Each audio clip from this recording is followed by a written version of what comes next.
Il était député, il était premier secrétaire du Parti Socialiste, et bien maintenant il est un peu plus observateur. Il vient d'écrire un livre très intéressant, chronique d'une débâcle à l'archipel, évidemment sur le quinquennat de François Hollande. Jean-Christophe Cambadélis est parmi nous.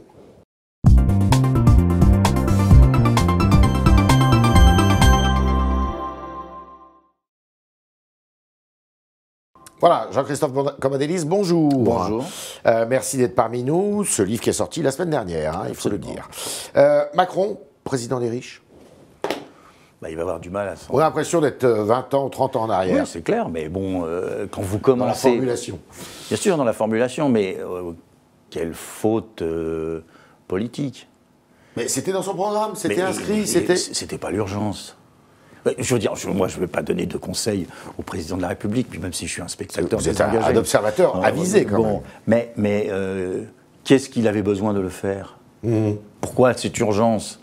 Il ne le faisait pas, son budget... Il y a une argumentation en disant il faut faire revenir l'argent, il faut faire revenir les compétences, et il y a beaucoup de Français fortunés qui sont partis à l'étranger. Il sait que dans ces conditions, les Français vont épargner ces Français fortunés, puisqu'ils ont tout. Bon, c'était pas l'urgence du moment. Et donc, à partir de là, il a pris le risque de plaire à une clientèle, on va dire, politique. Et donc, bah, évidemment, ses adversaires... Ceux qui vont être imposés au titre de l'immobilier vont pas être très satisfaits, eux. Oui, mais il l'était déjà, donc ça ne change pas. Vous êtes d'accord avec les députés PS, vos amis? C'est encore vos amis quand même, hein, c'est toujours mes amis. Qui vont présenter un contre-projet de budget? Alors je pense que c'est une très bonne initiative. Lors du Conseil national, j'ai dit que c'est dans cette voie qu'il fallait aller, qu'il fallait être l'opposition. Vous voulez la jouer à l'anglaise, shadow cabinet? Non, peut-être pas shadow cabinet, mais surtout de dire ce que nous voulons.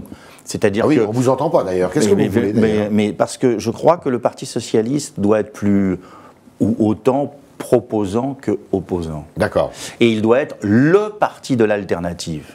Il y a ceux qui veulent être les chefs de la contestation. C'est le parti de la contestation. Il y a le FN, il y a LR. C'est un parti de contestation. Nous voulons être le parti de l'alternative à gauche. Et je crois que le Parti Socialiste a les moyens de le faire. Vous n'êtes pas dans la contestation, vous? Non, on est dans l'opposition. C'est le mauvais ton, la contestation. Mais la contestation tout azimut ne fait pas une solution. D'accord. Alors, beaucoup de députés PS ont écrit à leurs petits copains de La République En Marche, notamment à ceux qui étaient évidemment venus des rangs du PS, pour leur dire prenez votre distance avec le projet de loi de finances précisément. Oui, puisqu'on a entendu ici ou là quelques parlementaires dire que ça n'allait pas durer dans La République En Marche. Donc c'est un moyen de leur dire vous avez l'occasion là, puisque vous pensez que ça ne va pas durer, de prendre votre distance. Alors le PS, il peut se reconstruire avec ses propres arguments, ou il va se reconstruire à partir de l'affaiblissement possible de La République En Marche et de Macron? Les deux, mon capitaine, évidemment. D'abord, il y aura l'affaiblissement de Macron pour une raison. Ça, c'est sûr? Oui, parce qu'il ne surprendra plus, il va le gouverner, donc il va faire des mécontents. Ça, c'est une des lois de notre République. Et puis, Mélenchon refusant l'unité va finir par désespérer le peuple de gauche. Donc, le Parti Socialiste a des conditions. Mais ça suffit pas. Désespérer Billancourt? Bien sûr, Billancourt, j'en sais rien, puisque maintenant... Il n'y a plus Billancourt. Il n'y a plus de Billancourt. Mais c'est à partir du moment où il refuse l'unité, il va désespérer la gauche. Mais donc, il reste quand même le fait qu'il faut définir un projet. Il ne s'agit pas simplement de dire nous allons revenir de manière mécanique parce que les autres ne seront pas bons. Par le passé. Le climat se tend, vous le sentez, le climat social se tend. Là, on sent que les syndicats, même qui étaient le plus, je dirais, en harmonie avec le gouvernement, pourraient descendre dans la rue. Je n'ai pas eu l'impression qu'il se soit distendu le climat. Ah bon? Non, il y a eu cette élection... Une forme d'attentisme quand même. Alors là, voilà, ça c'est la formule exacte. Il y a eu de l'attentisme et il n'y a pas de déception, il y a une colère continue. C'est-à-dire que cette colère a sauté par-dessus l'élection présidentielle qui, contrairement à ce que l'on a dit, n'a pas redonné de la stabilité à l'ensemble du pays. On pourrait revivre décembre de 1995 ? On vivra des situations fortes du point de vue de contestation sociale, mais tant qu'il n'y aura pas d'alternative possible, les Français seront dubitatifs sur la contestation. Et la majorité de Macron, elle est solide? Non. Non. Elle n'est pas solide parce que là, c'est la rançon du succès. Quand vous êtes et de gauche et de droite, vous avez à la fin une contestation et de gauche et de droite. C'est du bricolage? Oui, c'est du bricolage. C'était une intuition, évidemment, sur le fait qu'il fallait débloquer la situation politique française, mais à la fin, c'est du bricolage. Voilà. Alors, on va en venir au livre, mais vous avez hier organisé un petit pot de départ, rue de Solferino, qui va être vendu d'ailleurs, la rue de Solferino, si j'ai bien compris. Il y a eu un peu de tension, parce qu'il y avait une macroniste qui était là, Juliette Méadel, qui a été secrétaire d'État de François Hollande, mais ça n'a pas plu à tout le monde, notamment à Benjamin Lucas. Il y a eu quelques tensions, il a dit si c'est comme ça, je m'en vais. Pas très sympa pour votre pot de départ. Il est parti quand on était tous debout. Oui. Parce qu'il y a ce qui se passe dans les réunions, et puis il y a ce qu'on raconte à la presse. Bon. Mais ça, c'est les défauts du MJS. Non, ça s'est très très bien passé, oui. c'était très sympathique. Le vin bon. On a fait ça au Champagne. Au Champagne, carrément. Oui. Vous avez reçu une toile. Oui. Signée. Oui. De qui? Secret. Secret. Bon, alors, ce livre, oui. C'est quand même assez négatif pour François Hollande. Alors, le titre est très dur, et à un moment, à la fin, vous dites le bilan de François Hollande, finalement, il est mitigé. On ne comprend pas. Non, mais il y a la débâcle électorale. Oui. C'est-à-dire qu'on pourrait résumer le livre de la manière suivante, c'est qu'en fin de compte, le bilan de François Hollande vaut mieux que le récit de son quinquennat. C'est ce qu'on comprend dans votre livre. Bon, donc c'est ce que j'ai voulu expliciter. J'explique les raisons des couacs, les raisons des problèmes, les raisons des difficultés, les raisons des mécontentements. Mais quand on met tout ça de côté, on voit que sur un certain nombre de sujets, bon, somme toute... Et pourtant, il y a la débâcle électorale. Alors, il y a la débâcle électorale. Comment on l'explique alors? La débâcle électorale, on l'explique à cause de cette année 2016. C'est l'année 2016 qui a tout... c'est l'année à la fin de laquelle il a renoncé d'ailleurs à se présenter. Absolument. Mais nous, et ça, nous terminons, lui reprochez ça? Nous terminons l'année 2015 en ayant fait un score non négligeable aux élections régionales. Ouais. Il y a la COP 21. La droite est divisée puisqu'elle prépare ses primaires. Il y a même des sondages qui mettent Hollande devant Sarkozy, ça a été très bref, mais ça a existé. Et puis, tout au long de l'année 2016, c'est la descente aux enfers. Il était fait pour être président de la République, Hollande? Je crois que personne n'est fait pour être président de la République. Ça, c'est une thèse auquel je ne crois pas. On s'y construit, on s'y prépare. Il n'était pas fait pour cheffer, comme on dit? Il a un leadership qui n'est pas celui de Nicolas Sarkozy, c'est ce que vous voulez me faire dire. Ni celui de Macron?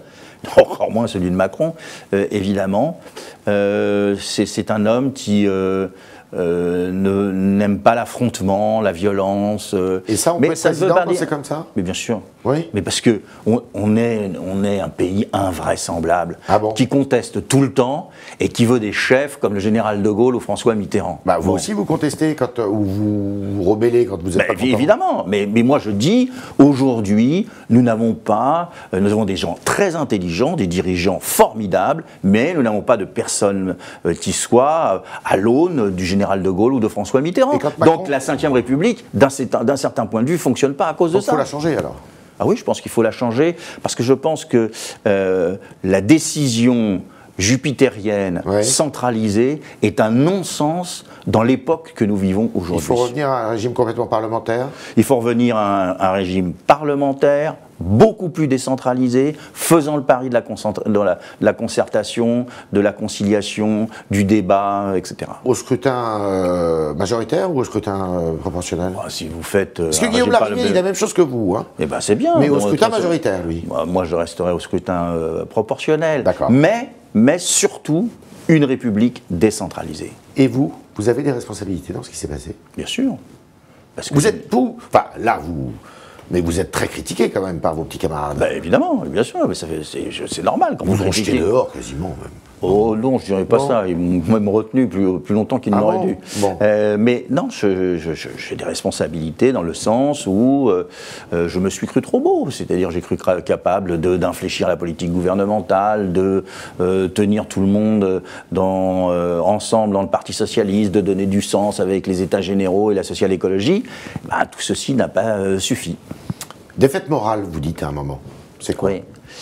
C'est que des hommes et des femmes qui étaient au Parti Socialiste, qui ont fait toute leur carrière dans le Parti Socialiste, qui ont été quelque chose dans la vie politique grâce au Parti Socialiste, aient décidé, comme cela, de le quitter et de chercher à le détruire. Et ça, c'est Macron. Macron n'est pas au Parti Socialiste, donc... Non, mais ceux qui l'ont suivi, quoi. Oui, c'est Collomb, c'est Le Drian, c'est Castaner, c'est beaucoup d'autres. Vous leur en voulez beaucoup? Ah, oui, mais c'est peut-être parce que vous n'avez pas su les retenir. Oui, sûrement, mais en même temps, ils ont décidé de ne plus être de gauche. Car vous remarquez... Ils sont et de droite et de gauche maintenant. Je ne sais plus très bien ce qu'ils sont. Mais ils ont décidé de quitter la gauche. Est-ce que vous voulez que je vous dise? Vous n'allez pas quitter la gauche? Non. Vous restez au Parti Socialiste? Oui. Comment on reconstruit le Parti Socialiste? On change de nom déjà? Je ne crois pas que ce soit... C'est une bonne idée de s'appeler Nouvelle Gauche à l'Assemblée nationale? C'est une bonne idée, parce que ça donne une indication de ce qu'on veut faire. Ouais. Mais je crois que dans le Parti Socialiste, le problème est plus parti que socialiste. Bon. D'accord. Bon. Mais il faut inventer une social-écologie. Ouais. Il faut dessiner une nouvelle France. Ouais. Il faut un projet qui enthousiasme les Français. C'est tout le travail à faire pour le Parti Socialiste. Et il faut s'appuyer sur nos élus locaux parce que nous sommes, à gauche, le premier parti de France en termes d'élus locaux. Je note une chose qui revient régulièrement dans votre bouche, là, c'est décentralisation, bien sûr, les territoires et écologie. Deux mots. C'est là que se trouve l'avenir? C'est là que se trouve... On est trop jacobin? Oui.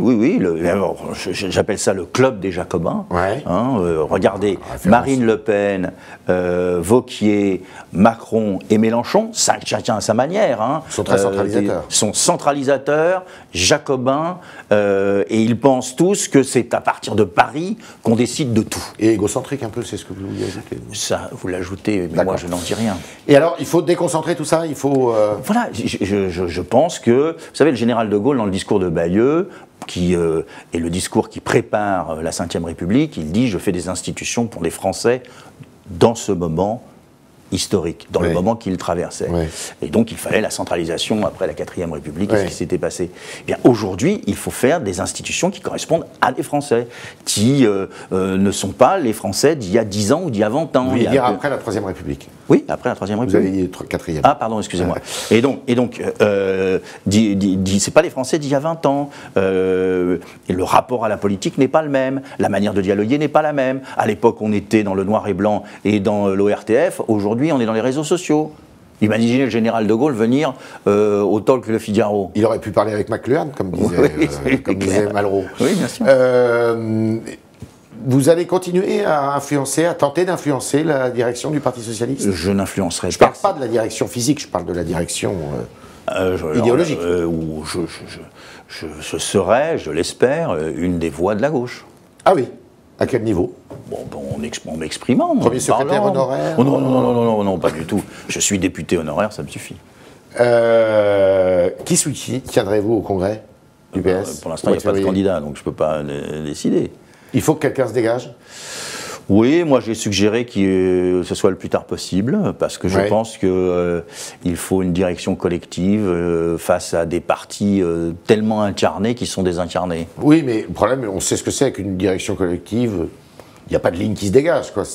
Mais pourquoi? Mais c'est vraiment extraordinaire. Pourquoi? Parce que vous avez tous des égos surdimensionnés. Ça, vous n'avez pas tort. Mais, mais pourquoi, comme dans une entreprise, comme dans une équipe de football, comme dans la création, il ne pourrait pas y avoir d'équipe? Pourquoi il faudrait absolument qu'on ait imprégné par la Ve République, et il faut l'incarnation. C'est là-dessus qu'on en terminera pour le talk de Jean-Christophe Cambadélis. Mais maintenant, vos questions, chers internautes, avec Jean-Baptiste Sémergent qui nous a rejoint dans le studio.